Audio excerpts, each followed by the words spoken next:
Orient bell tiles studio से आप देख रहे हैं एबीपी न्यूज। नमस्कार, एबीपी न्यूज पर हाजिर हूं मैं रोमाना इसार खान। आज का महादंगल जिस पर हम चर्चा करने वाले हैं, सवाल यह है, क्या जो लोग वंदे मातरम कहते हैं वो जिंदा कौम नहीं मुर्दा कौम का हिस्सा हैं? इस सवाल की शुरुआत हुई जमीयत उलमाए हिंद के अध्यक्ष मौलाना महमूद मदनी के एक बयान से। दरअसल भोपाल में जमीयत उलमाए हिंद की गवर्निंग बॉडी की बैठक, उसमें मौलाना महमूद मदनी का बयान, लव जिहाद, लैंड जिहाद, थूक जिहाद जैसे शब्द मुसलमानों को बदनाम करने के लिए गढ़े गए। इस्लाम में जिहाद का मतलब अन्याय और जुल्म के खिलाफ संघर्ष है। जब जब जुल्म होगा तब तक जिहाद होगा। मौलाना महमूद मदनी इतने पर नहीं रुके, आगे उन्होंने कहा कि जब वो कहेंगे वंदे मातरम पढ़ो तो पढ़ना शुरू कर देंगे। ये पहचान होती है मुर्दा कौम होने की। अगर जिंदा कौम है तो हौसला बुलंद करना होगा। सवाल यह है कि जुल्म की ये तस्वीर धर्म के चंद ठेकेदारों को ही क्यों दिखती है? जिहाद की ये मनगढ़ंत परिभाषा बनाने का जिम्मा आखिर महमूद मदनी जैसे मौलाना को कौन देता है? इन तमाम सवालों के साथ मौलाना महमूद मदनी के बयान पर जो सियासी वार पलटवार हो रहा है वो भी जोरदार है। मध्य प्रदेश सरकार में मंत्री हैं विश्वास सारंग दावा कर रहे हैं हिंदुस्तान में रहना है तो वंदे मातरम कहना होगा। कांग्रेस ने मौलाना मदनी के बयान को सही ठहराते हुए सवाल पूछा है, आखिर इस बयान में गलत क्या है? इन तमाम सवालों और दावों के केंद्र में ही आज का शो। लेकिन उससे पहले इस मुद्दे पर ज़बानी जंग से जरा ये समझ लीजिए कि कौन किसके संग है।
कि बात को व्यक्त किया गया है, अपनी समस्या को व्यक्त किया गया है, सरकार को उसको ध्यान में रखना चाहिए। सुप्रीम कोर्ट उस वक्त तक ही सुप्रीम कहलाने का मुस्तहिक है जब तक आईन की पाबंदी करे, कानून के हुकूक का ख्याल रखे। अगर ऐसा न करे तो वो इखलाकी तौर पर भी सुप्रीम कहलाने का हकदार नहीं है। यदि सुप्रीम कोर्ट के ऊपर कोई साधारण नागरिक भी इस प्रकार की टिप्पणी करता है तो supreme court suo motu cognizance ले सकता है। सुप्रीम कोर्ट खुद इसकी सुनवाई कर सकता है। मदनी जानकर सुप्रीम कोर्ट के खिलाफ माहौल खड़ा करने की कोशिश कर रहे हैं। लोकतंत्र के अंदर जिहाद का कोई स्थान नहीं। मुर्दा कौमें मुश्किलात में मुब्तला नहीं होती, वो तो सरेंडर कर देती है। वो कहेंगे वंदे मातरम पढ़ो तो पढ़ना शुरू कर देंगे। मौलाना मदनी, हिंदुस्तान में रहना है तो वंदे मातरम तो कहना ही होगा। वो वंदे मातरम कोई धर्म से जुड़ा हुआ विषय नहीं है, ये हमारे राष्ट्र की पहचान है। तो वंदे मातरम बोलने में दिक्कत है तो फिर पाकिस्तान चले जाओ।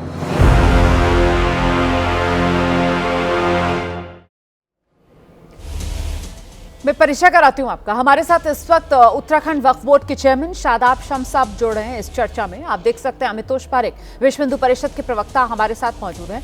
डॉक्टर मुमताज आलम रिजवी मुस्लिम स्कॉलर स्टूडियो में मेरे साथ मौजूद है। सैयद जवाद राजनीतिक विश्लेषक भी स्टूडियो में हमारे साथ मौजूद हैं। और साथ ही AIIA के अध्यक्ष मौलाना साजिद रशीदी हमारे साथ मौजूद है। कुछ ही देर में बीजेपी के प्रवक्ता डॉक्टर अजय आलोक से भी हम संपर्क करेंगे। लेकिन शुरुआत सबसे पहले शादाब शम्स का हम रुख कर लेते हैं।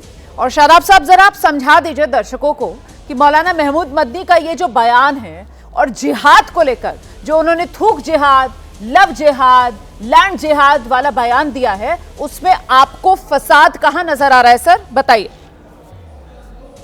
आईने काले हो गए, बुज़दिलों के घरों में उजाले हो गए, झूठ बाजार में बेखौफ बिकता रहा, हमने सच कहा तो जान के लाले हो गए, लहजा मिटा मिजाज नरम आंख की शर्म, सब खो गया जब वो जमीयत वाले हो गए। मैं तो ताज्जुब कर रहा हूँ इस बात की कि जो एनजीओ अपने नाम के आगे जमीयतुल उलमाए हिंद लिखता हो और उनको अपने नाम के आगे से हिंद हटा देना चाहिए, क्योंकि हिंद लिखना सिर्फ उसका अधिकार है जो इसके कॉन्स्टिट्यूशन पे यकीन करे, इसके सिस्टम पे यकीन करे, इसकी अदालिया पे यकीन करे। अगर उनको लगता है कि अदालतें भी उनके साथ नाइंसाफी कर रही हैं, सिस्टम भी नाइंसाफी कर रहा है, मुल्क भी नाइंसाफी कर रहा है, तो मुझे लगता है आपको हिंद लगाने का अधिकार नहीं है। दूसरी बात, उन्होंने बहुत अच्छी अच्छी बातें कही अपनी बात में, मैंने बड़े गौर से उनके बयान को सुना। उन्होंने कहा कि ये जो लगातार हम पे आरोप लगाए जा रहे हैं ऐसा होता है, उन्होंने जिहाद का मतलब समझाया कि जिहाद संघर्ष को कहते, तो फिर जिहाद का शब्द इस्तेमाल क्यों किया? आप कहते हैं अगर कहीं अन्याय हो रहा है हम संघर्ष करेंगे अन्याय के खिलाफ, आप जिहाद कह के असल में मुसलमानों के सेंटिमेंट्स को छेड़ना चाहते हैं, आप देश में अराजकता फैलाना चाहते हैं। और आप अगर ईमानदार होते, जमीयतुल उलमाए हिंद जो अपने आप को कहते हैं, हम इनसे दो चार मेरे सवाल हैं, जरा इनसे पूछिए। इन्होंने एक बड़ी लाइन ये कह रहे हैं कि मुसलमानों के साथ अत्याचार हो रहे हैं। देश की आजादी से लेकर आज तक अगर सबसे ज्यादा आईएएस, आईपीएस और पीसीएस निकल के कहीं आए हैं तो आज आए देश के 70 साल पूरे होने के बाद। क्या अगर ये अन्याय है तो फिर न्याय किसे कहते हैं? तमाम योजनाएं जो देश की अटल आयुष्मान योजना उत्तराखंड में जहां से मैं आता हूं 5 लाख शादाब शम्स साहब, अभी बीजेपी के प्रवक्ता हमारे साथ आ जाएंगे, मैं समझ रही हूँ आप अपनी बात रखना चाह रहे हैं, लेकिन मैंने दरअसल जो सवाल पूछा था वो सवाल का जवाब कुछ रह गया, और जितना आपकी बात से मैं समझ पाई, जो मेरा सवाल था उसके जवाब में आपने कहा है कि साहब वो जिहाद शब्द की बात करके अराजकता फैलाने की कोशिश कर रहे हैं ना। मैं आ रहा हूं नहीं, मैं आ रहा हूं, आपने अपनी बात रख दी है, अब मैं इस पर जवाब स्टूडियो में हमारे साथ मौजूद हैं सैयद जवाद, जरा मैं रुक करती हूँ सैयद जवाद साहब, दोबारा आऊंगी सर, प्लीज जरा संयम से, और सभी से निवेदन है जरा संयम से अपनी बारी का इंतजार करें, और जब मैं कहूं सवाल का जवाब देने के लिए प्लीज तभी अपनी बात रखिए, वरना चर्चा हो नहीं पाएगी। सैयद जवाद आइए, आपने सुना वो कह रहे हैं कि साहब अराजकता फैलाने की कोशिश है, जिहाद का जिस तरीके से पुरजोर जिक्र किया गया है यहाँ पर मौलाना मदनी की तरफ से। जवाब। बहुत बहुत शुक्रगुजार हूँ रोमाना आपका, और सभी को मेरा जय हिंद जय संविधान। वो है ना कि वो कत्ल भी करते हैं तो चर्चा नहीं होता, वो कत्ल भी करते हैं तो चर्चा नहीं होता, हम आह भी करते हैं तो हो जाते हैं बदनाम। मौलाना महमूद मदनी साहब ने जो बात कही है वो अपनी तकलीफ़ बयान करी, और ख़ास तौर पे मुसलमानों की जो इस वक्त तकलीफ़ात हैं वो बयान करा है उन्होंने, वो दर्द बयान करा है जो इस वक्त मुल्क के अंदर ख़ास तौर पे अक़लियतों के ख़िलाफ़ जो एक माहौल बनाया जा रहा है, जो राजनीतिक एक षड्यंत्र करा जा रहा है, वो उसको बयान कर रहे थे। और उन्होंने बाज़ाब्ता इस चीज़ को कहा, जो लोग जिहाद का गलत मतलब निकाले हैं, चाहे वो लैंड जिहाद के नाम पर हो, चाहे वो थूक जिहाद के नाम पर हो, तमाम जिस तरीके के जिहाद को लेकर के लोग आ रहे हैं आज की दौर में और अपनी जो है राजनीतिक रोटियां सेक रहे हैं, उन्होंने उस बात को कहा। और उन्होंने कहा कि जुल्म के खिलाफ उन्होंने कहीं किसी का नाम ले लिया, और ये कहा बाज़ाब्ता, पूरा स्टेटमेंट देखिएगा उनका, उन्होंने ये कहा कि हिंदुस्तान जो है एक जमहूरी मुल्क है, यहाँ का आइन जो दस्तूर है हम उसके पाबंद हैं, और जो लोग जिहाद की व्याख्या गलत तरीके से करते हैं वो इस मुल्क में बर्दाश्त नहीं होगी। लेकिन आपने एक सेंटेंस पकड़ लिया कि जब जब जो है जुल्म होगा तब तब जिहाद होगा। कहाँ जिहाद होगा, किस परिप्रेक्ष्य में होगा? आपके लिए जिहाद के मायने क्या हैं और हमारे लिए क्या है खुद पता है। जब जब उसका हिंदी में अनुवाद कर दे रहा हूं कि जब जब जुल्म होगा, जब जब जाती होगी, जब जब कमजोरों को दबाया जाएगा, जो है लोगों की हक की आवाज और हकूक जो है दबाए जाएंगे, तब तब संघर्ष होगा। जमहूरी मुल्क के अंदर तो कानून से चलता है ना, ये देश तो संविधान से चलता है, ऐसे कैसे संघर्ष होगा? ऐसे कैसे कोई देश का कानून अपने हाथ में ले लेगा? कोई कानून हाथ में ले, दादागिरी चल रही है, संघर्ष होगा। कौन सा संघर्ष होगा? कौन जमहूरी तरीके से उन्होंने बात करी, अपनी आवाज को रखने का। हम जमहूरी मुल्क में रखते हैं, जो हमारा आइन कहता है, जो हमारा संविधान कहता है, जो हमारे संविधान के अंदर कहा गया उस अकॉर्डिंग हम जो है गलत को गलत और सही को सही कहेंगे। ये बात कहने का तरीका उनका। मैं अमितोष पारिक का रुख कर रही हूँ, विश्व हिंदू परिषद के प्रवक्ता हमारे साथ मौजूद हैं। अमितोष पारिक जी, जो बयान दिया गया है मौलाना मदनी की तरफ से, यहाँ पर सैयद जवाद ने उसको इंटरप्रेट किया और वो कह रहे हैं कि साहब वो ये कह रहे हैं कि जो भी किया जाएगा संघर्ष वो संविधान के दायरे में होगा। आपको भी ऐसा ही समझ में आया उनका बयान, या आपकी समझ कुछ और पढ़ रही है इस बयान को? वो क्या है सर, रखिए दर्शकों के सामने। जी रोमाना जी, बहुत बहुत धन्यवाद। संविधान का यह मतलब नहीं है कि आपको संघर्ष करना है और आप जिहाद अपने रेडिकलाइजेशन की बात करने लग जाएंगे। संविधान का मतलब यह होता है भारत के अंदर में सेक्युलरिज्म के आप संविधान की आड़ में जाएंगे और उसके नेतृत्व में आप कोर्ट में जाके अपनी बात को रखेंगे। जमात उलेमा हिंद लगातार गया, अगर आप इतिहास उठा के देखेंगे तो सीए के विरुद्ध भी जमात उलेमा हिंद गए, तो किसी मूवी के विरुद्ध भी जमात उलेमा हिंद गए, तो एसआईआर के लिए भी गया है, तो अन्य कई विषयों में तलाक कुल बिद्दत के केस में भी जमात उलेमा हिंद माननीय सर्वोच्च न्यायालय के समक्ष गया है। लेकिन एक सेलेक्टिव आउटरोच करते हुए अपने मुस्लिम कम्युनिटी को यह बताना कि हमारे पे जुल्म होगा तो जिहाद होगा। जिहाद के कई मायने हो सकते हैं, मेरे लिए कुछ अलग हो सकता है, आपके लिए कुछ अलग हो सकता है, सैयद जब्बात के लिए कुछ अलग हो सकता है, लेकिन जब मैंने रिसर्च की रोमाना जी तो कुछ मायने जिहाद के मेरे को समझ आए जो सारी रैडिकल मिलिट्री ऑर्गेनाइजेशंस जो है, मिलिटेंट ऑर्गेनाइजेशन वो यूज कर रही है। कैसे जिहाद हो रहा है? अफगान मुजाहिदीन तालिबान जिहाद करते हैं अफगानिस्तान के अंदर में, Muslim in Kashmir, Chechnya, Dagestan, southern Philippines, Bosnia and Kosovo वो जिहाद को फैशनाइज करते हैं। हिजबुल्लाह हवस इस्लामिक जिहाद फलस्तीन के लिए जिहाद करते हैं। अल्जीरिया में आर्म्ड इस्लामिक ग्रुप है जो कि इंगेज होता है जिहाद में against the government. Osama bin Laden और अल कायदा भी जिहाद की बात करते हैं। इजिप्ट के अंदर में इजिप्ट इस्लामिक जिहाद है जो कि स्लॉटर्ड करता है टूरिस्ट को, लेक्चर में चर्च को जलाता है, और ओसामा बिन लादेन भी जिहाद की बात करते हैं। फिर आप 28 में 1998 में भी जिहाद को कॉल करा गया था। कश्मीर के अंदर में लश्कर तैयबा जिहाद की बात करता है, हिजबुल मुजाहिदीन जिहाद की बात करता है। तो वो कौन सा जिहाद है और मौलाना ने कौन सा जिहाद किया, मदनी ने, ये सबसे बड़ा अंतर हम सबको समझ में आ जाए। दूसरा, जमात उलेमा हिंद हमेशा टेररिस्ट ऑर्गेनाइजेशन या टेररिस्ट एक्टिविटीज में इन्वॉल्व लोगों को लीगल एड प्रोवाइड करता है, ये साफ तौर पे जाहिर है। तो वो कौन सा जिहाद है? तो ये साफ हो गया कि जिहाद कैन बी ओनली वायलेंस और supporting violence under the name of God. अगर ऐसा है तो ये बहुत ही शर्मनाक है, और अगर ऐसा नहीं है तो ये स्पष्ट कर दें। आइए साजिद रशीदी साहब स्पष्ट कीजिए। जी देखिए, मैं राहत इंदौरी के एक शेर से शुरू करता हूं। झूठों ने झूठों से कहा सच बोलो, सरकारी ऐलान हुआ है सच बोलो। घर के अंदर झूठों की एक मंडी है, दरवाजे पे लिखा है सच बोलो। यहां बैठकर जिस तरह से झूठ परोसा जाता है वो जग जाहिर है। जिहाद का असल मतलब क्या है वो समझिए। जिहाद जुल्म के खिलाफ उठने वाली आवाज को कहते हैं। इसीलिए जिहाद के अंदर मोहम्मद सल्लल्लाहु अलैहि वसल्लम ने कहा है कि जिहाद, अगर जिहाद की नौबत आ जाए तो औरतों पर, यह जिहाद की डेफिनेशन है। और जिहाद की दूसरी डेफिनेशन है सेल्फ डिफेंस। जिस तरह हमारे देश का कानून है कि सेल्फ डिफेंस में अगर कोई आपके हाथ से मर जाता है तो आपके ऊपर मर्डर का केस नहीं लगेगा। कोई आदमी है तो वो जन्नती है। जिहाद का ये मतलब है। यहाँ और जो मदनी साहब ने कहा है कि देश में रहते हैं सर, वो देश कानून से चलता है, वो देश संविधान से चलता है ना सर। अब यहाँ शरिया तो लागू है नहीं कि आप यहाँ पर जिहाद और जिहाद में सेल्फ डिफेंस और आपसे कुछ हो गया सर तो यहाँ जेल जाना होगा। मैं क्लियर कर दूं, यहाँ देश जो है वो कानून से चलता है और यहाँ पर अगर कुछ अपराध होगा तो सीधा जेल जाना होगा। आइए, मैं उसी पे आ रहा हूं, मुझे कंक्लूड तो करने दीजिए, मुझे कंक्लूड तो करने दीजिए। मैं वही कह रहा हूं, मदनी साहब ने जो जिहाद का लफ्ज बोला है, यहां उस जिहाद के लफ्ज को नहीं बोलना था, क्योंकि जिहाद को जिस तरह से अमितोष पारिक ने गलत कुछ तथ्यों के साथ रखा है, इसी तरह यहां जिहाद को बदनाम किया जा रहा है।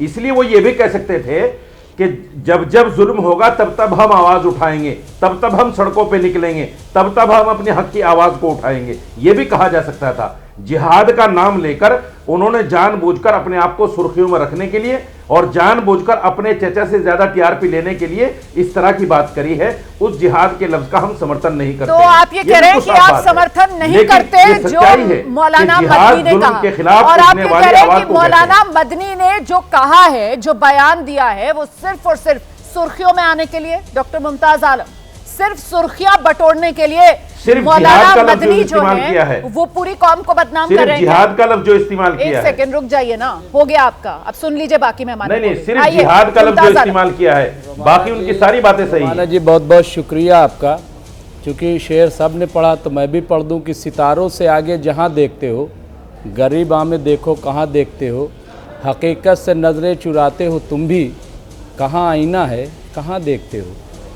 मैं 3-4 बातों का जिक्र करूंगा। आपने कई बार ये दोहराया कि ये देश जो है वो कानून से चलता है जी, आइन से चलता है। तो बाबा बागेश्वर धाम की यात्रा आइनी है क्या, संवैधानिक है क्या? हाँ, और उसमें जो जो लोग शामिल हुए थे और जिस तरह से हिंदू राष्ट्र की बात कर क्या रहे थे, असंवैधानिक हो गया? एक मिनट रुक जाइए उसमें क्या ना। अब देखिए, अब असंवैधानिक है? बीच बोल रही हैं, अभी किसी में आपने नहीं बोला, आपको क्यों इतना बुरा लग गया? नहीं, मैं नहीं, असंवैधानिक हिंदू राष्ट्र, नहीं, हिंदू राष्ट्र बनाने का ऐलान और यात्रा निकालना एक सेकुलर देश में, सेकुलर आइन में क्या ये जायज है? क्या आप बता दीजिए। और अगर हिंदू राष्ट्र बनाने का ऐलान जायज है तो दूसरे लोग जो फिर दूसरे राज्य बनाने की बात कहते हैं, वो असंवैधानिक कैसे हो जाता है? हिंसा का रास्ता कोई नहीं दिखाता है ना। कौन हिंसा? अच्छा, और जिहाद इसी को में लेकर एक जो मिनट रोमाना जी, perception है, देखिए वो आप आपने हमें भी से सुन डिबेट लिया। करेंगे क्या? नहीं, सब मैं लोग आपको चुप जवाब दे रहिए। रही हूं। रुकिए, आपने मुझे मुझसे बात सवाल पूरी पूछा, हो तो रही है। जवाब सुनने की हिम्मत नहीं, रखिए ना। अरे मैं हिम्मत रख रहा रखिए जवाब सुनने हूँ। की। मैं आपने आपको मुझसे एक एक पूछा कि बात क्या का फर्क है, जवाब तो मैंने दूंगा, फर्क बता दिया। एक एक बात क्यों का परेशान हो जवाब रहे हैं? दूंगा, पूरे सबूत के साथ दूंगा, एक एक बात का जवाब दूंगा और सारे सबूत लेकर के आया हूं। उन्होंने जो बाबा बयान दिया, बागेश्वर तो नहीं कह रहे ना कि उतर आओ सड़कों पर, जिहाद शुरू कर दो, मारकाट शुरू कर दो, वो तो नहीं कह रहे। वहां उसी में, उसी यात्रा में कहा गया जैसे 6 दिसंबर को हुआ है, चलो मथुरा में ये करें, चलो ये मथुरा में करें। क्या है ये उकसाना नहीं है। आप निकाल के यात्रा देख लीजिए और आ जाइए। आपने कहा कि बाबा बागेश्वर पर चर्चा कर रहे हैं। मौलाना मदनी के लिए आपके पास 2 शब्द हैं, मतलब उनके लिए कानून है। हाँ। उनके लिए गैर कानूनी काम भी वो निकल जाए, सड़कों पे आ जाए। 1000 से ज्यादा, हजारों लोग तलवारें लेकर के आगरा में आ गए। मदनी ने कहा वो गैर कानूनी का है, हजारों लोग, मौलाना मदनी ने करणी जो कहा वो सेना गैर के कानूनी लोग, का है, आप करणी ये मान रहे सेना हैं? के लोग, हजारों लोग करणी सेना के तलवार लेकर के आ गए। वो क्या था? वो एक्शन हुआ ना उन पर? क्या एक्शन हुआ ना? क्या कितने लोगों के बुलडोजर चले घरों पे? एक के घर पे बुलडोजर चला होगा। मैं आज से डिबेट नहीं करूंगा। आप ये कह रहे हैं कि मौलाना मदनी ने भी गलत काम किया। अरे सुनिए तो, मौलाना मदनी ने गलत बोला ना। मौलाना मदनी ने, मौलाना मदनी ने बिल्कुल सही कहा है। अभी सारी गलत बिल्कुल सही। और मैं ये लेकर के आया हूं गीता, भगवत गीता। सुनिए, और भगवत गीता में जिहाद की बात आप कर रही ना, सुनिए क्या कहा गया, मैं पढ़ता हूं। तम तथा कृपया विश्वमस्य पुणे कुड़े क्षणम विसी दंती मेदा वाक मुआच मधुसूदना। और ये पूरी गीता सार, ये शुरुआत है उसका कि जहां पे भगवान श्री कृष्ण अर्जुन को समझाते हैं जंग के लिए, कहते हैं कि करो जंग, नपुंसकता को प्राप्त मत हो, अपने हथियार मत डालो, उठाओ। किनके खिलाफ? चाचा जात भाई जो थे। ये क्या है? नहीं, ये क्या? एक मिनट और आइए, और आइए। कुछ समझ में नहीं आ रहा है आप क्या जिहाद, मैं जिहाद बता रहा हूं, मैं आपको जिहाद बता रहा हूं। नहीं, आप उन्होंने क्या कहा? जब जुल्म होगा, रोमाना जी आपने सुना नहीं? सुनिए, जब जुल्म होगा, आप क्या हैं? मैं और आ रहा हूं। जब जुल्म होगा, सुनिए रोमाना जी, आप क्या हैं? जब जुल्म होगा, एक मिनट, जब जुल्म होगा तो आप क्या चाहती हैं कि जुल्म हो? मैं समझ नहीं, आप जुल्म चाहती हैं। नहीं, जब जुल्म होगा, एक मिनट, दो बातें रोमाना जी, मुझे मुकम्मल कर लीजिए, जल्दी से कीजिए। एक मिनट। क्या आप चाहती है कि जुल्म हो? आप चाहती है जुल्म हो? सर, ये देश जब जुल्म नहीं होगा तो जिहाद भी नहीं होगा। एक मिनट, नहीं, आप चाहती है कि जुल्म हो, जिहाद न हो। नहीं, हम कह रहे हैं कि जुल्म चाहती है क्या? और आइए, कर रहे हैं आप, और आइए, फैलाना चाहते ये देखिए सुप्रीम कोर्ट के बारे में आपने कहा, जो बात महमूद मदनी ने कही, ये 4 जजेस ने जो वहां पे मौजूद थे, 4 जजेस जस्टिस सुप्रीम कोर्ट के, इन्होंने बाकायदा प्रेस कॉन्फ्रेंस की और प्रेस कॉन्फ्रेंस में वही बातें कही हैं कि हम पे दबाव है, हम पे प्रेशर है। ये 2018, ये आपको याद होगा। तो इन्होंने कहा आप बताइए, और आइए, आप कह रहे सुप्रीम कोर्ट, एक मिनट, जो इस्लाम को किताब ना करे उसका आपको याद होगा, अक्षरधाम मंदिर में लोगों को फांसी की सजा हो गई थी झूठे मामलों में। लेकर आइए डॉक्टर अजय आलोक को। डॉक्टर अजय आलोक, आज जो चर्चा करने के लिए मैं बैठी हुई हूँ, मुझे लगता है इस डिबेट के अंदर ही वो तस्वीर साफ हो रही है कि मौलाना महमूद मदनी और मौलाना महमूद मदनी का बयान और इस बयान का नकारात्मक प्रभाव वो इस डिबेट से ही दिखना शुरू हो गया है। मैं डॉक्टर अजय आलोक, देखिए रोमाना जी, ये अभी गीता दिखा रहे थे और गीता में कह रहे थे कि कृष्ण कह रहे हैं अर्जुन को जिहाद करने। ये लड़ाई धर्म का विस्तार नहीं है, गीता धर्म का विस्तार करने के लिए लड़ाई नहीं हुई थी, लेकिन इस्लाम में तो धर्म का विस्तार दिखाता है ना।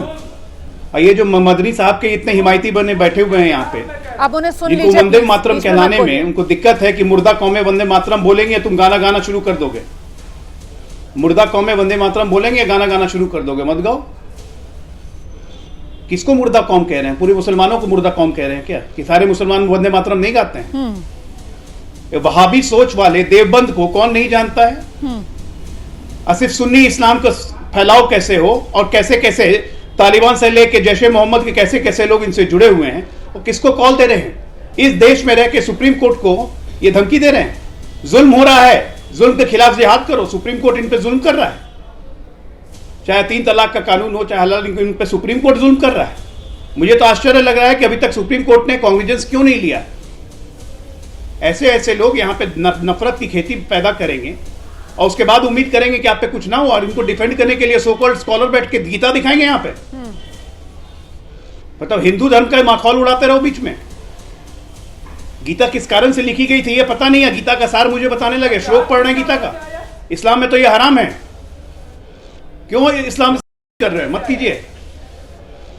ठीक है, मैं सही जो गलत जवाब है उसको गलत करने का मादा रखिए। शरिया से देश नहीं चलेगा। सब जानते हैं कि देवबंद शरिया कानून लगाता है, शरिया कानून से चलता है, लेकिन भारत शरिया कानून से नहीं चलता। परफेक्ट।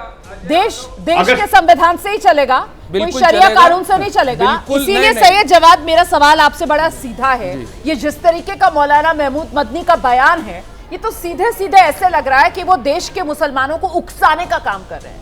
उन्होंने ऐसा भड़काऊ बयान क्यों दिया? क्या चाह रहे हैं वो? नहीं, वो देश के मुसलमानों को ये समझाना चाह रहे हैं, कोई भी तुमको धर्म के नाम पर या जिहाद के नाम पर बलगलाता है तो बलगलाने की जरूरत नहीं है। वो डेफिनेशन बयान कर रहे हैं सही तौर पे कि जिहाद की एक्चुअल डेफिनेशन क्या है। जो लोग धर्म की आड़ लेकर के जो लोग रेडिकलाइज कर रहे हैं और इस्लाम को बदनाम कर रहे हैं, उन लोगों को वो संदेश दे रहे थे। वो किसी के खिलाफ बात नहीं कर रहे थे। और अभी अजय आलोक बात कर रहे थे तालिबान की। अरे आप ही ने तो रेड कारपेट वेलकम करा है तालिबानियों का, यहीं ला करके उनको दमपोक, बिरयानी, गार्ड ऑफ ऑनर दिलवाया आपने, और आज आप तालिबानियों का जो है जिक्र करने लगे। कुछ तो सोचिए कि आपकी कूटनीति क्या है या आपकी झूठ नीति क्या है। मतलब कुछ समझ के बाहर है। अभी जो है वो विश्लेषण दूसरे तरीके से कर रहे थे, आज दूसरी तरीके से करने लगे। जहां तक यहाँ पर तालिबान अफगानिस्तान में अगर वो सरकार चला रहे, उसका यहाँ से क्या लेना देना? हाँ, मतलब अपने डिफेंस में आप जो चाहे नहीं, मीठा मीठा गप-गप और कड़वा कड़वा थू-थू, इनकी कूटनीति और इनकी झूठ नीति में कड़वा थू-थू की कोई बात नहीं। हाँ, क्यों नहीं है? दुनिया के अंदर अलग अलग देश है और उन देशों के साथ अपने हित साधने के लिए अपने डायनामिक्स अपनाने पड़ते हैं। तो फिर आप इसका तालिबान जो कानून मतलब ये है, वो हिंदुस्तान में आप जो है ट्रम्प की चरण वंदना कर रहे थे। पहले ट्रम्प की चरण वंदना कर रहे थे, फिर ट्रम्प ने आकर के जवाब दिया तो ट्रम्प के खिलाफ हो गए, उसने टैरिफ लगा दिए और कल को आकर के अच्छी खासी। अब ट्रम्प पर आप चले गए। मैं आपसे ये पूछ रही हूँ, मैं तो दोहरे मापदंड बता रहा हूँ। ये कहाँ दोहरे मापदंड रुकेंगे? जब फ्रांस के अंदर बुर्के पर बैन लगता है तो हम तो फ्रांस से भी मित्र देश है हमारा, तो आप कहते हैं कि नहीं हिंदुस्तान में ऐसा नहीं होगा। और अब आप यहाँ पर तालिबान की तारीफें कर नहीं, मैं कहाँ कर रहा हूँ? सरकार जो है वो तालिबान की कर रही है, तो आप चाह रहे हैं कि कभी तारीफ नहीं करी तालिबान की, कभी तारीफ नहीं करी। और इसी सरकार के ऊपर जब मैंने कहा, जब आप रेडिकलाइज लोगों को बुलाएंगे यहाँ पर, ठीक है, हमारे देश के हित होंगे, जरूरी है, कूटनीति भी जरूरी है। आप मान रहे हैं तालिबान रेडिकलाइज है? कौन? फिर क्यों? मैं तो मानता हूँ। क्यों जमीयत वाले उनसे मिले? मुझे बताइए ना, क्यों जमीयत वाले उनसे मिले? क्यों जमीयत ने उनका इस्तकबाल किया? अरे तो पहले तो सरकार ने परमिशन दी। सरकार जमीयत है क्या? सरकार ने क्यों परमिशन दी? क्यों हाथ मिला रहे थे, गले मिल रहे थे? किसने परमिशन दी उनको? मतलब ये है दोहरा चरित्र आपका। जहां पे आपकी आइडियोलॉजी लगेगी कि सूट करती हो कि वहां पे आप सूट करेंगे, दूसरों का आप ये सर्टिफिकेट देंगे कि कौन देशभक्त है, कौन राष्ट्रभक्त है। ये सर्टिफिकेट आप कहां से देते हैं लेकर के? भाजपा के कार्यालय में छपता आकर के इनको ये दिए रखा है। ठीक है रोमाना जी डॉक्टर अजय आलोक।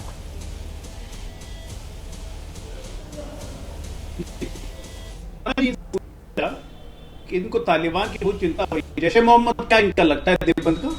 और इन लोगों को क्या लगता है जैशे मोहम्मद आतंकवादी संगठन है ना? क्या हिंदुस्तान शरिया कानून से चलेगा जैसा देवबंद चाहता है? ये स्कॉलर के नाम पे यहाँ पे बैठ के ये इस्लाम के नाम पे गंदगी नहीं फैला रहे हैं तो क्या कर रहे हैं? मदनी तो एक बयान दिया, ये लोग लगातार भड़का रहे हैं यहाँ पे आप ही के मंच का इस्तेमाल करके। ये चाहते क्या हैं? बयान पता क्या होते हैं अजय आलोक जी? इससे कोई हासिल होगा? अभी आपको पता है एक रिपोर्ट आई थी, आग लगाने की कोशिश मत कीजिए। आग लगाने की कोशिश मत कीजिए। सबसे पहले आप ही जलेंगे। के लीडर हैं जो देश को सबसे पहले आप ही जलेंगे, आग लगाने की कोशिश मत कीजिए यहाँ। और बड़ी बड़ी समझे ना, देश को भड़काने की रिपोर्ट कहती है, देश को भड़काने की। आप ये आप उस देवबंद की बात कर रहे हैं जो इस्लाम में भी सुन्नी के अलावा किसी और को नहीं मानता है, वो फिक्रमंद करने वाली है, शिया को मानता है ना अहमदिया को मानता है। आप ये तो बड़ी बड़ी इंटरनेशनल रिपोर्ट्स करने वाली आपकी सोच है, आपकी फिक्र होनी चाहिए। अब आप लोग को, आप जैसे सभी लोगों को अपनी फिक्र होनी चाहिए। जो फ्रीडम की पहले का हिंदुस्तान नहीं है कि दाढ़ी रखने के नाम पे, पहले का हिंदुस्तान नहीं है, नाम पे बीफ के नाम पर, सुप्रीम कोर्ट के खिलाफ भड़का रहे खुलेआम, मस्जिद के नाम पर सुप्रीम कोर्ट जुल्म करेगा सरकार के दबाव में आकर। ये आपके संविधान की धज्जियां उड़ा करके फेंक दी थी कोर्ट के अंदर, हलफनामा लेकर के सुप्रीम कोर्ट के जज के ऊपर जूता। जवाब साहब हो गया है। अमितोष पारेख को ले आइए। अमितोष पारेख जी, मौलाना मदनी ने ये सारे बयान दिए हैं, क्या इसी को लेकर ये सारा फसाद है? मौलाना मदनी ने तो थूक जिहाद, लैंड जिहाद, लव जिहाद, उसको लेकर भी बोला कि ये सब सिर्फ और सिर्फ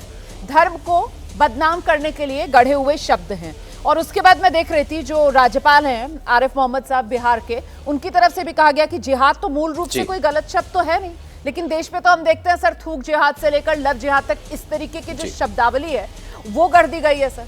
हालांकि कानूनी कोई वैधता नहीं है, मतलब कोई देश के अंदर ऐसा कानून नहीं है या कोई ऐसी कानूनी परिभाषा नहीं है जो लव जिहाद को डिफाइन कर सके, लेकिन बच्चे बच्चे से जान लीजिए देश में, उसको लव जिहाद के बारे में पता होगा।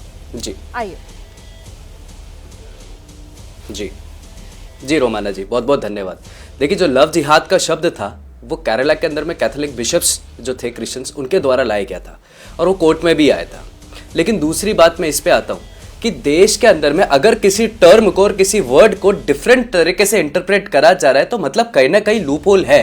और लूपहोल कैसे आ रहा है रोमाना जी, मैं वापिस से शुरू में जाता हूं। जिस तरह से मैंने बताया है कि जो जिहाद का शब्द यहां यूज करा जा रहा है मदनी द्वारा, वही जिहाद जो है टेररिस्ट ऑर्गेनाइजेशंस भी यूज कर रही है। तो मतलब जिहाद is being used either to radicalise the Muslim youth और to give a subjective view to the Muslim youth. दूसरी बात मैं कहता हूं, अभी आपके पैनल में बैठे हुए हैं, मैं उनका नाम भी याद नहीं आ रहा है, वो एक इस्लामिक स्कॉलर बन के बैठे हुए हैं, मैं उनको स्कॉलर नहीं मानता।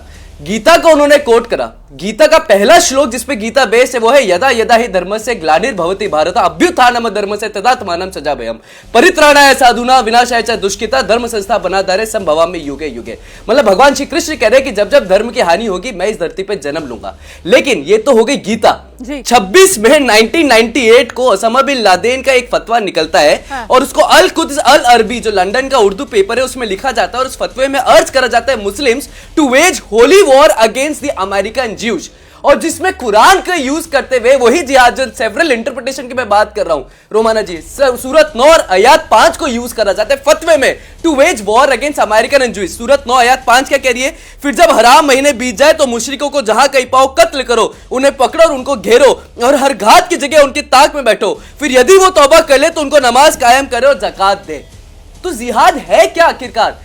टेररिस्ट ऑर्गेनाइजेशन यूज कर रही है वेस्टर्न सिविलाइजेशन के लिए, ज्यूज के लिए, अमेरिकन के लिए, नॉन मुस्लिम बिलीवर्स के लिए, नॉन मुस्लिम लैंड के लिए। मुस्लिम में तो जिहाद नहीं हो रहा, वहां तो कितना और फितना होता है, वो तो जिहाद नहीं मान रहे। लेकिन जिस ऑर्गेनाइजेशन ने जिहाद वर्ड यूज करा उस ऑर्गेनाइजेशन देवबंदी से आती है जो कि हनाफी स्कूल को मानती है and has no belief in Hindu scriptures, और वही जमात उलेमा हिंद 1919 से हलाल सर्टिफिकेट बेचते हुए हमारे ज़कात के पैसों से टेररिस्ट ऑर्गेनाइजेशन को सपोर्ट किया। क्योंकि कुरान और कुरान की आयतों का यहाँ पर जिक्र किया जा रहा है तो उसी की काट के तौर पर आप गीता को लेकर आए हैं। मैं कुरान की भी आयत पेश कर दूं कि लकुम दीनकुम वलिय दीन, हमारा दीन हमारे साथ, आपका दीन आपके साथ। ला इकराह फि दीन, दीन में किसी किस्म का जबर नहीं है। ये कहाँ से लेकर के आए, किस तरह से इसको बयान करते हैं। और आ जाइए आप, इनको तो तालिबान याद आते हैं, इनको ओसामा बिन लादेन याद आते हैं, मैं सबको मुर्दाबाद कहता हूँ। जैश मोहम्मद मुर्दाबाद, तालिबान मुर्दाबाद, अलकायदा मुर्दाबाद, पाकिस्तान मुर्दाबाद, आतंकवाद मुर्दाबाद मैं कहता हूँ, लेकिन ये गोडसे मुर्दाबाद नहीं कहेंगे। आप बताइए रोमाना जी, हमसे सवाल पूछा जाता है, हम पे इल्ज़ाम लगाया जाता है। मैं कुछ मिसालें आपको दूं। अभी चीफ जस्टिस ऑफ इंडिया पे जूता किसने उठाया?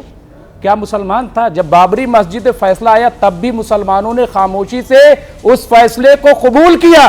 क्या जूता उठाया? किसने जूता उठाया अभी बताइए आप। और आइए, महात्मा गांधी को किसने मारा? इंदिरा गांधी को किसने मारा? राजीव गांधी को किसने मारा? और आ जाइए, आप कह रहे हैं ना कानून की बात, हमसे 6 दिसंबर 1992 को मस्जिद किसने गिराई, जिसे खुद सुप्रीम कोर्ट ने क्रिमिनल ऑफेंस करार दिया है। हाँ, ये सारी बातें कौन कर रहा है? और सवाल हमसे है, हमारी एक मिसाल दीजिए ना, कोई एक मिसाल दीजिए कि जिस मुसलमान ने कोई घात किया हो, विश्वासघात किया हो। खुद ही उड़ते तीर अपने ऊपर ले रहे हैं। बताइए ना, एक मिसाल दीजिए ना, एक मिसाल दीजिए मौलाना जी, एक मिसाल दीजिए। मौलाना मदनी के साथ जोड़ रहे हैं आप, खुद ही तो मौलाना मदनी बनकर मौलाना मदनी ने क्या गलत काम है, वही तो पूछ रहा हूं। अगर शिकायत है, एक मिनट, एक बंदूक है, ठीक है, एक बंदूक खरीद रहा है आदमी, एक खरीदता है उसको सही काम के लिए, अपने डिफेंस के लिए, और एक उसे क्राइम करने के लिए, क्राइम उससे करता है, तो इसमें क्राइम करने वाले को सजा होगी कि बंदूक को सजा होगी? नहीं, विक्टिमहुड का कार्ड यहाँ पर साफ तौर पर नजर आता है। शादाब शम्स के पास हम चलेंगे। मैं कह रहा हूँ कि शिकायत है, ये जो मैं कह रहा हूँ, और एक लफ्ज तो किसी ने सुना नहीं, मैं बताता हूँ, मौलाना जिहाद के साथ एक लफ्ज का इस्तेमाल किया, सुन लीजिए, पूरी की पूरी मुस्लिम कौम को एलियनेट कर रहे हैं, 30 सेकंड, एक लफ्ज उन्होंने इस्तेमाल किया जिस दे रहे हैं कि साहब तुम्हारे साथ बहुत गलत हो रहा है, देश की अदालत भी तुम्हारे साथ नहीं है, और देश की अदालत संविधान के हिसाब से फैसले नहीं दे रही है, और फिर वो बात जिहाद की कर डालते हैं और उसको बैठकर यहां पर डिफेंड भी किया जा रहा है। तो कुल मिलाकर ये तो एक बड़ा कुचक्र है जिसमें मुस्लिम कौम को फंसाया जा रहा है। शादाब शम्स। बिल्कुल रोमाना, यही है, मैं बिल्कुल सहमत हूं आपकी बात से। कॉन्स्टिट्यूशन में, देश के संविधान में कहीं जिहाद नहीं है। अगर देश संविधान से चलेगा तो क्यों? भारतीय मुसलमान इस मुल्क में पूरी ईमानदारी के साथ इसे अपनी मां मानता है और मादरे वतन हिंदुस्तान जिंदाबाद का नारा लगाता है। लेकिन बदकिस्मती है कि कुछ लोग भारतीय मुसलमान को भारतीय होने से रोकना चाहते हैं। वो लगातार ये प्रयास करते हैं कि भारतीय मुसलमान हमेशा बाहरी ताकतों के हाथ में खेले, उसे लगातार गुमराह किया जा सके। इसीलिए तमाम षड्यंत्र जो चल रहे हैं, ये उसी बात की तहकीक और तस्दीक कर रहे हैं कि जिस तरह से इन्होंने कहा बाबरी दोबारा बनाई जाएगी, किसी कीमत पर इस देश पर दोबारा बाबरी स्वीकार नहीं होगी। एज अ मुस्लिम मैं इस बात को कह रहा हूं, इसलिए क्योंकि ये लोग जो अपने आप को आक्रांताओं के वंशज मानते हैं, जो लोग ये अपने आप को भारतीय नहीं मानते हैं, जो लोग अपने आप को ये मानते हैं कि इस मुल्क के अंदर हम इस्लाम को नाफिज करेंगे, ये भारतीय मुसलमानों से कोई लेना देना नहीं है। जी, मैं सिर्फ इतना बात पूरी कर लीजिए जल्दी से। मैं सिर्फ इतना कह रहा हूं कि इस मुल्क के अंदर बाबर एक फारसी का शब्द है जिसका अनुवाद होता है शेर, चीता, लेपर्ड। ये कह रहे हैं बाबर नाम पे, जानवरों के नाम पे मस्जिदें बनाओगे, लेकिन तुम्हें मोहम्मद नबी का नाम नहीं मिल रहा, औरों के नाम नहीं मिल रहे, क्योंकि तुम्हें उसका वंशज बनना है। ये चीख चीख के कहते हैं हमने इस मुल्क में 800 साल हुकूमत की, ये लाल किला और ताजमहल गवाही दे रहा है कि हमने यहाँ हुकूमत की। अरे तुमने की होगी, तुम्हारे बड़ों ने जुल्म किया होगा, हम तब भी भारतीय मुसलमान विक्टिम थे, हम आज भी विक्टिम है। तुम्हारे कारण भारत के आम मुसलमान को प्रताड़ित होना पड़ता है। लोग सोचते हैं ये भी उन्हीं के वंशज है, हम नहीं है, हम भारतीय मुसलमान है, ये बाहर से आए हुए लोग हैं। ये जव्वाद साहब हो चाहे ये रिजवी साहब हो, ये बाहरी लोग हैं, और इसलिए ये बाहरी हमारे बाप दादा ने कुर्बानी दी है, तुम्हें मेरे खानदान के बारे में नहीं पता। पर्सनल मत होइए सर, पर्सनल मत होइए। नहीं, वो पर्सनली मेरे ऊपर कह रहे हैं। संयम के साथ अपनी अपनी यहाँ पे भी वही चल रहा है। साजिद रशीदी साहब आइए, ये सिर्फ और सिर्फ मुसलमानों को अलग थलग करना है, मेन स्ट्रीम में ना आ पाए, और जो मेन स्ट्रीम है अगर उससे जुड़ेंगे तो फिर आम मुसलमान की जिंदगी शायद बेहतर हो जाएगी। तो उसको यही बता के रखना है कि देखो तुम्हारे साथ बहुत गलत हो रहा है, बहुत दबाया जा रहा है, तुम्हें बहुत कुचला जा रहा है, बड़ी नाइंसाफी तुम्हारे साथ हो रही है। साजिद रशीदी जी, ये क्या नैरेटिव है?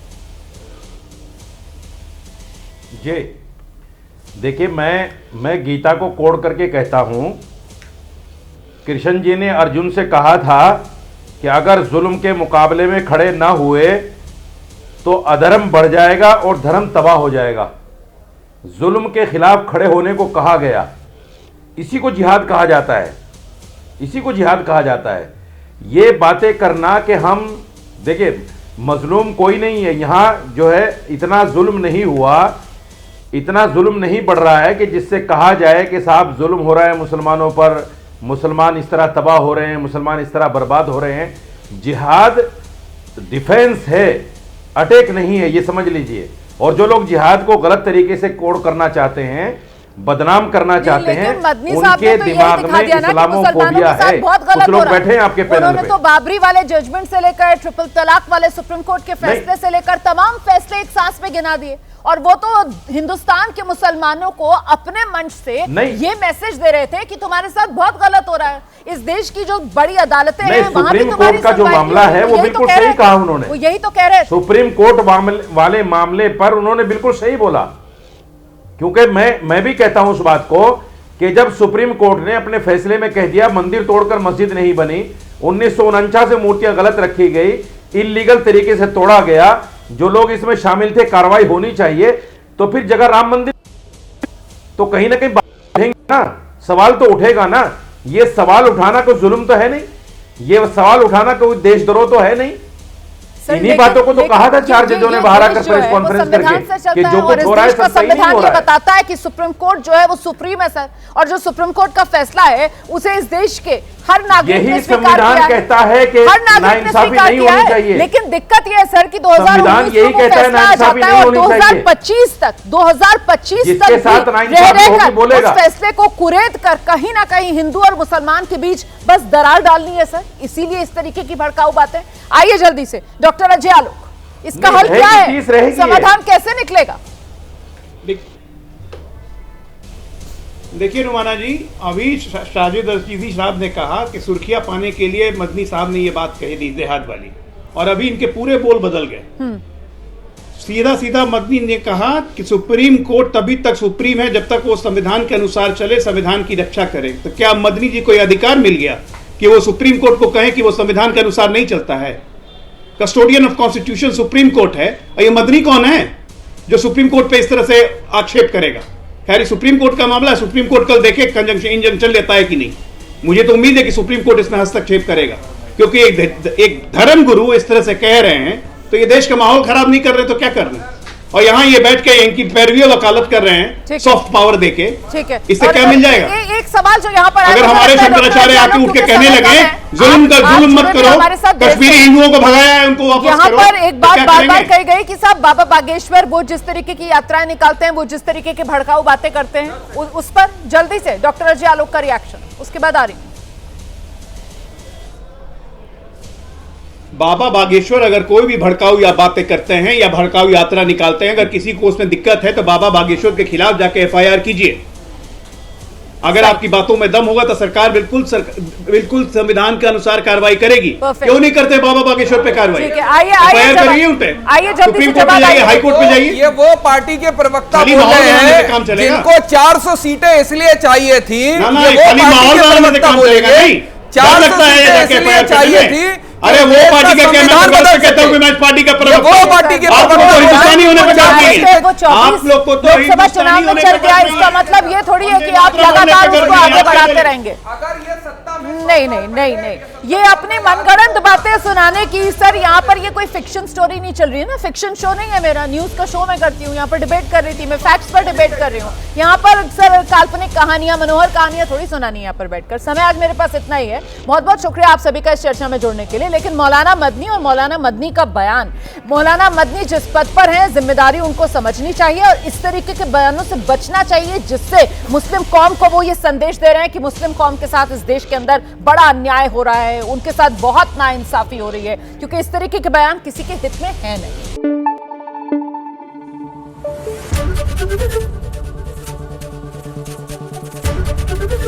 एबीपी न्यूज आपको रखे आगे।